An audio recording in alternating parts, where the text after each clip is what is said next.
आपसे धुलिया मालेगांव जैसी कॉन्स्टिट्यूंसी में राहुल गांधी के आने के बाद वो माहौल नहीं बना पाए, इसलिए मैं मानता हूँ कि ये दौरा फेल हो गया।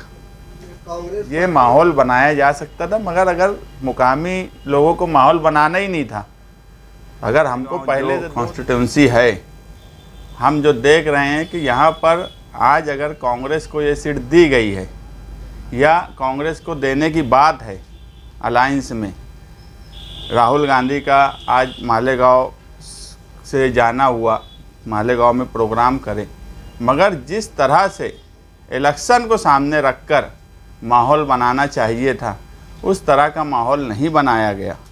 इसमें कहीं ना कहीं मुकामी तौर पर जो लोग काम कर रहे थे उनकी दिलचस्पी नहीं है, या फिर कांग्रेस पार्टी की खुद दिलचस्पी नहीं है, जबकि हम खुद मानते हैं कि धुलिया मालेगांव कॉन्स्टिट्यूंसी महाराष्ट्र में अगर चंद कॉन्स्टिट्यूंसी पार्लियामेंट की जो जीती जा सकती है, वो उसमें धुलिया मालेगांव भी शामिल रहेंगी, जहां पर अक़लियत की 25 से 26% वोट है, जहां दलित की वोट है।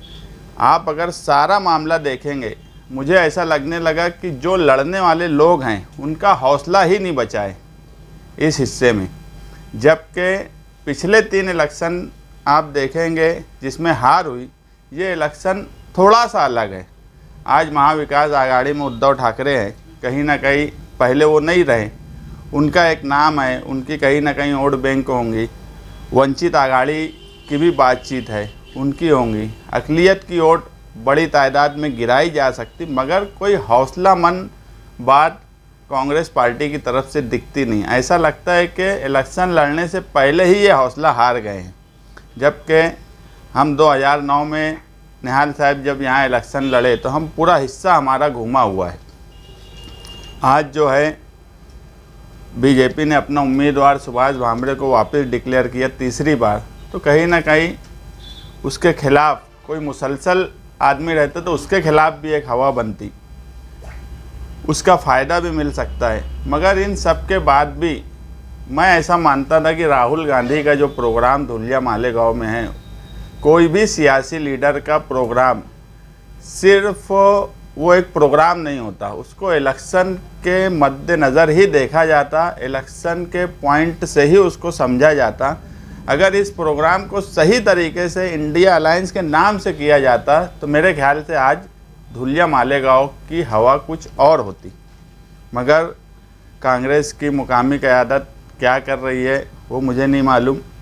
जिस तरह से इस हलके में इलेक्शन लड़ना चाहिए फ़िरका परस्तों के ख़िलाफ़, उस तरह से कोशिश नहीं की जा रही है।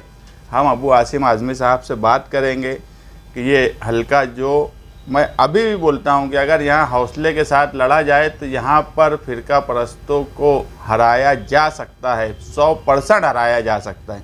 आज ऐसे हालात बने हुए हैं।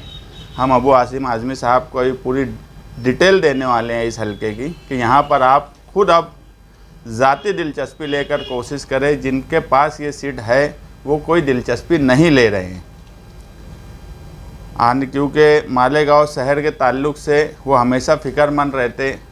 आप पावरलूम परिषद हुई, रईस शेख साहब ने जो कमेटी बनाई थी, आज पूरी रिपोर्ट को तो मंजूरी नहीं मिली, मगर ये रईस शेख की ही कोशिश से आज कुछ ना कुछ पावर की सब्सिडी के ताल्लुक से फ़ायदा हुआ। हम रईस शेख साहब का भी शुक्रिया अदा करते हैं, अबू आसिम आज़मी साहब का भी शुक्रिया अदा करते हैं कि वो मालेगांव शहर के लिए फ़िक्रमंद रहते हैं। इसी तरह आने वाले इलेक्शन में भी वो फ़िक्रमंद रहें और यहाँ पर ज़ाती दिलचस्पी लें, ताकि समाजवादी चाहती है कि फ़िरका परस्तों को धुलिया मालेगांव में करारी हार हो। कांग्रेस के साथ समाजवादी का गठबंधन है। आज राहुल गांधी मालेगांव आए तो समाजवादी वहाँ पर नजर नहीं आए।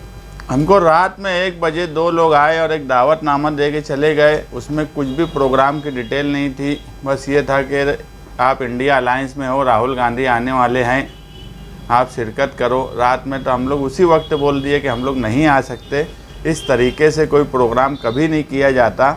या तो वो हमको बुलाना नहीं चाहते थे, खाली जगह पुर किए, या उनको दिलचस्पी ही नहीं थी। बस ऐसा था कि नहीं तो इतने बड़ा नाम, इतना बड़ा आदमी, मैं ऐसा मानता हूँ कि दरेगांव से लेकर शिवाजी पुतले तक लोग होना चाहिए थे। रमज़ान होने के बाद भी ये माहौल बनाया जा सकता था, मगर अगर मुकामी लोगों को माहौल बनाना ही नहीं था अगर हमको पहले से 2 दिन 4 दिन पहले से बोलते तो मैं एक बात क्या बोला, वो अलायंस में हम है वो जाने दो, हमारा सीधा सीधा मामला अभी फौरी तौर पे जो पार्लियामेंट का इलेक्शन होने वाला है उसको सामने रख के हम जरूर माहौल बनाते। तो मतलब तो ये राहुल जो गांधी का जो दौरा हुआ, क्या आपको ऐसा ये आप कहना चाह रहे कि दौरा फेल हो गया? हाँ बिल्कुल फेल हो गया। इलेक्शन के पॉइंट ऑफ व्यू से मैं मानता हूँ कि आने वाले पार्लियामेंट के इलेक्शन के हिसाब से धुलिया मालेगांव जैसी कॉन्स्टिट्यूंसी में राहुल गांधी के आने के बाद वो माहौल नहीं बना पाए, इसलिए मैं मानता हूँ कि ये दौरा फेल हो गया। कांग्रेस पार्टी के पास कोई मजबूत उम्मीदवार नहीं है और प्लस वो हौसला हारे हुए हैं, तो अब वो आसिम आजमी साहब को आप लाके यहाँ लड़ा सकते हैं। अकलियती वोट बहुत ज़्यादा है और अलायंस के हिसाब से कामयाबी मिल सकती है। मैं बोला कि हम उनको डिटेल देने वाले हैं, कल ही हम डिटेल उनको भेज देंगे कि यहाँ की क्या क्या हालात है, किस तरह की वोट बैंक है, पीछे क्या हुआ, आगे क्या क्या हमारे पास पॉजिटिव पॉइंट है, उसके बाद वो फैसला करेंगे क्या करना है। क्योंकि एक बात तो साफ दिख रही है कि जिनके पास सीट है उनकी दिलचस्पी फ़िलहाल तो नहीं दिख रही, ये एकदम क्लियर बात है। उनका मुल्क का सबसे बड़ा लीडर आने के बाद वो अगर इलेक्शनी माहौल नहीं बना पाए तो मैं मानता हूँ ये दौरा फेल है।